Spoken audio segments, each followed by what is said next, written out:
राधे राधे। आज का जो हमारा क्वेश्चन है वो है क्लास 9 एक्सरसाइज 5.1 का क्वेश्चन नंबर 5। इस क्वेश्चन में हमें क्या बोला है, इन क्वेश्चन 4 में point C is called a midpoint of line segment A and B. एक लाइन सेगमेंट थी ए और बी और उस लाइन का जो मिड पॉइंट था वो पॉइंट सी था। Prove that every line segment has one and only one mid point. हमें ये प्रूव करना है कि जितने भी लाइन सेगमेंट होते हैं उसका सिर्फ एक ही मिड पॉइंट होता है। जैसे यहाँ पर ए और बी एक लाइन सेगमेंट है, उसका सिर्फ एक ही मिड पॉइंट है, वो है सी।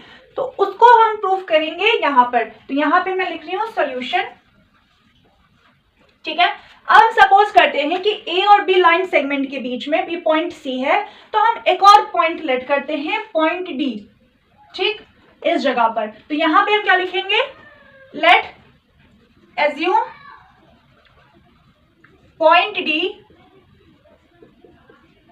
As a midpoint of A B, ठीक है। इसको हमने एज्यूम किया है, जस्ट माना है। अब हम क्या करेंगे, हमें यहाँ पे पता है कि पॉइंट सी जो है ए बी का हाफ है, मतलब ए और बी का जो ये मिड पॉइंट है वो पॉइंट सी है। तो हम इस तरह से यहाँ पे लिख सकते हैं ए सी, ठीक है। ए सी क्या है, ए बी का हाफ है, इक्वल्स टू में हाफ ऑफ ए बी। ये हो गई इक्वेशन 1। इसको इक्वेशन 1 बना लिया हमने। अब हम क्या करेंगे, जो ए और डी हमने लेट किया है कि ए और डी जो है वो भी हाफ ऑफ ए बी है, ये भी ए बी का हाफ है, इक्वेशन नंबर 2। इसको हमने एज्यूम किया है और ये ए सी वाला पहले से हमें दिया हुआ है। अब हम क्या करेंगे, इक्वेशन 1 को इक्वेशन 2 में से सब्ट्रैक्ट करेंगे। तो यहाँ पे हम माइनस का साइन लगाते हैं। यहाँ पे हम क्या करेंगे, ए सी माइनस में से ए डी, ए सी में से हम ए डी को सब्ट्रैक्ट कर रहे हैं। इक्वल्स टू के नीचे इक्वल्स टू आएगा। अब देखो, हाफ में से हाफ गया, क्या बचेगा, 0। ए बी में से ए बी गया, क्या बचेगा, कुछ भी नहीं। मतलब हाफ ए बी में से अगर हम हाफ ए बी को माइनस करेंगे तो हमारे पास 0 ही आएगा, ठीक है। अब यहाँ पर देखो, ये जो हमारे पास ये इक्वेशन आई है, A C minus A D equals to में 0। अगर हम किसी चीज में से किसी चीज को माइनस करते हैं और हमें 0 मिलता है, इसका मतलब वो दोनों चीज बराबर है। 2 में से 2 को माइनस करेंगे तो 0 आएगा, यानी कि 2 ये भी और ये भी 2 है, मतलब दोनों सेम चीज है। तो वही यहाँ पर देखो, AC में से हम AD को सब्ट्रैक्ट कर रहे हैं, हमें 0 मिल रहा है। इसका मतलब जो पॉइंट C और पॉइंट D है वो एक ही पॉइंट है, एक ही पॉइंट है, एक दूसरे के ऊपर कोइंसाइड कर रही है, यानी कि D पॉइंट ही C पॉइंट है और C पॉइंट ही D पॉइंट है। दोनों में कोई डिफरेंस नहीं है, दोनों क्योंकि मिड पॉइंट है।